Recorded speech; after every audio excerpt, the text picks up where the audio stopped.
The day Precious Williams turned 22, her father bought her a white Mercedes Benz with a gold ribbon tied around it.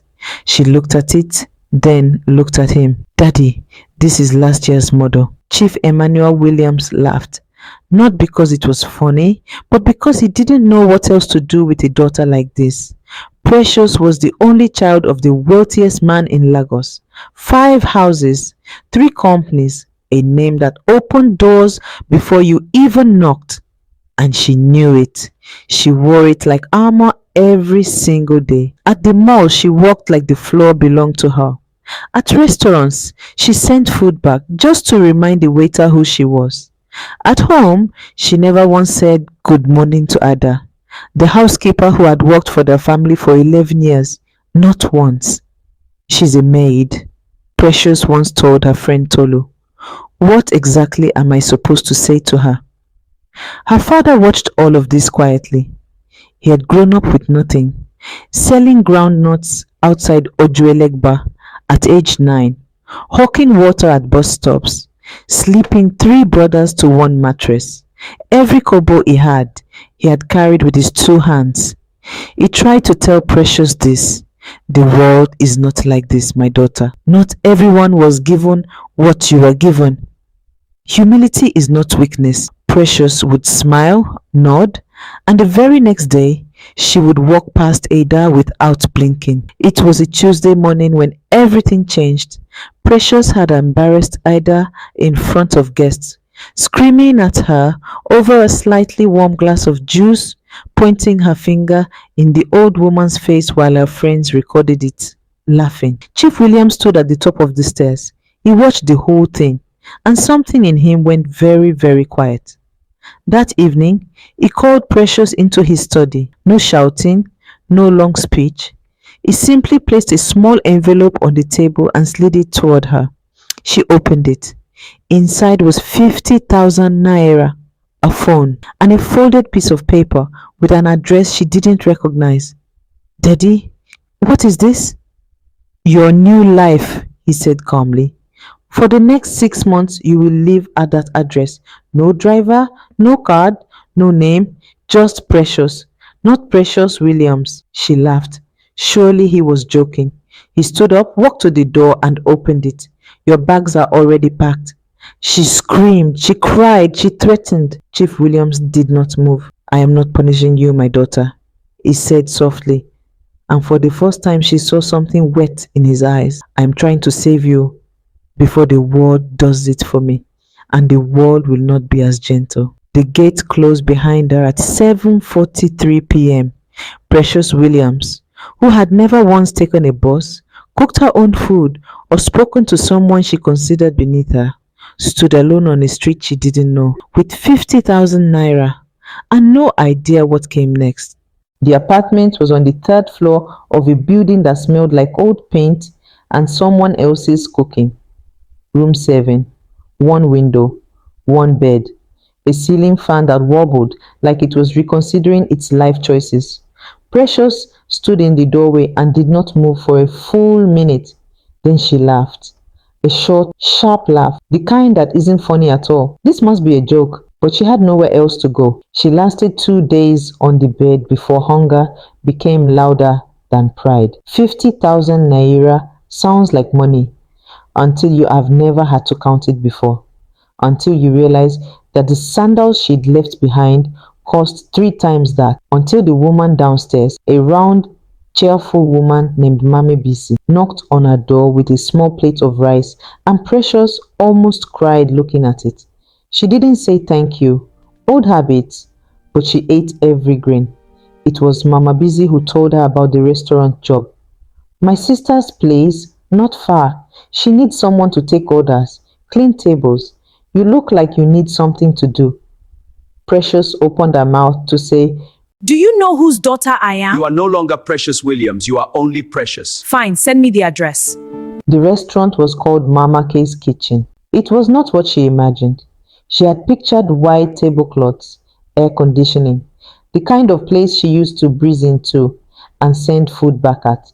But Mama K's Kitchen was a zinc-roofed buka on a busy street, loud with the sound of frying oil and market women and a television in the corner showing an old Nollywood film nobody was watching. Precious stood outside in her cleanest dress, the only designer piece she had grabbed when her bags were packed, and looked at the sign above the door. Something inside her chest clenched tight. This is where I'm supposed to walk. She walked in anyway. Mama K was a short woman with big arms and bigger energy. She looked Precious up and down the way. Experienced people look at someone who has never suffered a single day. You've never walked a day in your life, have you? I am a fast learner, Precious said stiffly. Mama K smiled like she had heard that before. You start tomorrow, 6 a.m. Wear something you don't mind ruining. Precious looked down at her dress. She minded ruining everything she owned. Day one broke her in ways she didn't expect. Her feet hurt by 8 a.m. By noon, she had spilled pepper soup on a customer, been screamed at by a man who said his order was wrong, and washed more plates than she had ever seen in her life. Her hands, the same hands that had never lifted anything heavier than a designer handbag, were red and raw by evening. And then a customer snapped his fingers at her. Hey, you, come and clean this table, quickly! Something fired up in her chest like a match. She spun around, eyes blazing. Do you know who? And stopped. Her father's voice again, calm, patient, like he was standing right beside her. I am not punishing you, my daughter. I am trying to save you. She picked up the rag. She cleaned the table. And she did not say a word. That night, back in room 7, she sat on the edge of the bed and looked at her hands for a long time. Somewhere across Lagos, in a house with 5 bedrooms and a white Mercedes with a gold ribbon, her father was probably reading his Bible. She wanted to call him. She wanted to scream at him. She wanted to ask him how long. Instead, she lay back on the thin mattress, stared at the wobbling ceiling fan, and for the very first time in her 22 years of living, Precious Williams cried herself to sleep. She didn't know that 3 weeks in, Precious had a routine. Wake up, ignore the mirror, go to Mama K's sofa, come home, sleep. She stopped wearing her designer dress to work after Mama K laughed and said, this is a kitchen, not a runway. She stopped introducing herself with her full name after nobody cared. She was just Precious here, only Precious, and it was the loneliest thing she had ever felt. Then one afternoon, a black Range Rover pulled up outside Mama K's. Precious froze. She knew that car. Out stepped Tolu, her best friend, her former best friend, dressed in exactly the life Precious used to live, laughing on the phone, waving her hand, walking like the street belonged to her. Precious ducked behind the counter. Her heart was pounding so loud she could hear it. Don't come in! Don't come in! Don't! Tolu walked in, looked around with mild disgust, sat down at the nearest table, and looked straight at Precious. Nothing. No recognition. No shock. No, oh my God. Precious, is that you? Just, can I get jollof rice and chicken? And please, make it fast. Precious stood there holding a notepad. Her old best friend of 7 years had looked her dead in the face and seen a waitress, nothing more. She wrote down the order. Her hand was shaking. She walked to the kitchen, set the notepad down on the counter, and stood very still for a moment.